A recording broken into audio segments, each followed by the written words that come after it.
the phone to Pinch. "Hello," came a voice that Pinch knew well. "Is that you, Tindim the Explorer?" Pinch asked. "Yes, who else could it be?" "You mean I am talking to you on your ship?" "Yes."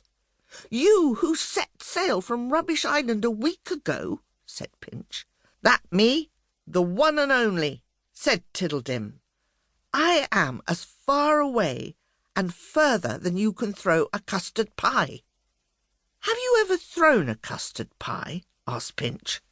"Yes, I have indeed," said Tindim. "Now, young Pinch, put me on speakerphone, so that Spokes and Barnacle Bow can hear me." "How's it going, Spokes?" asked Tindim. "I should have all the phones connected in a matter of days," said Spokes. "Good," said Tindim. "Just thought you should know. I saw what looks like a gupper fog. Hopefully it won't come your way." "Hope not," said Barnacle Bow. "What is a gupper fog?" asked Pinch. "Well," said Tindim, "the fog is named after the gupper squid, which can only move from salt water to fresh water when it is wrapped up in a fog.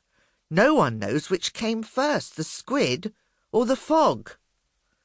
"Sounds like a riddle, sounds like a pickle, sounds fishy." "Don't worry. You would know soon enough if you had one," said Tindim. "How?" said Pinch. "They can hang around a bit, because they don't like leaving their squid. Now I must be going. Toodle pip. Goodbye." "Wow," said Pinch.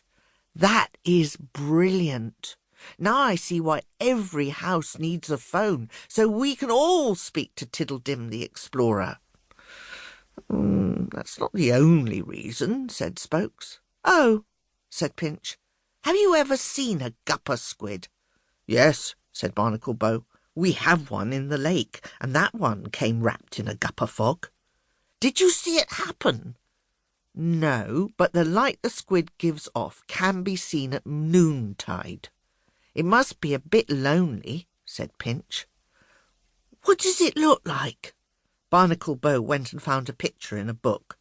"Look, the gupper squid has 2 large eyes and 8 arms and 2 tentacles that light up." "That's a squid. I wouldn't want that in our lake," said Pinch.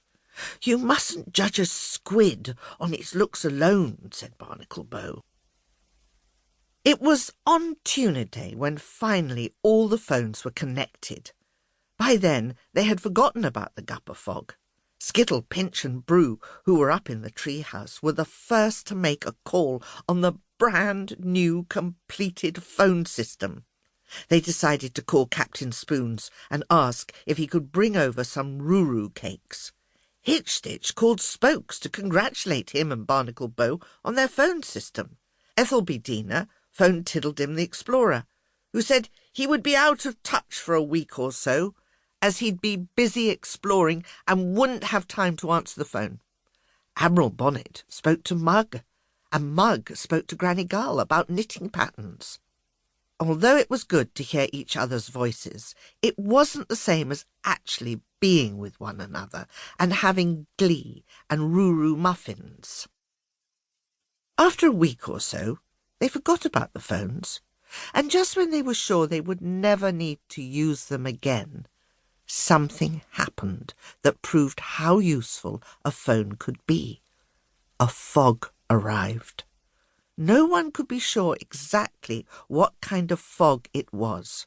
Spokes tried to call Tindim to ask if this was indeed the fog he'd been talking about, but there was no reply. As for the fog, it clung limpet tight to Rubbish Island.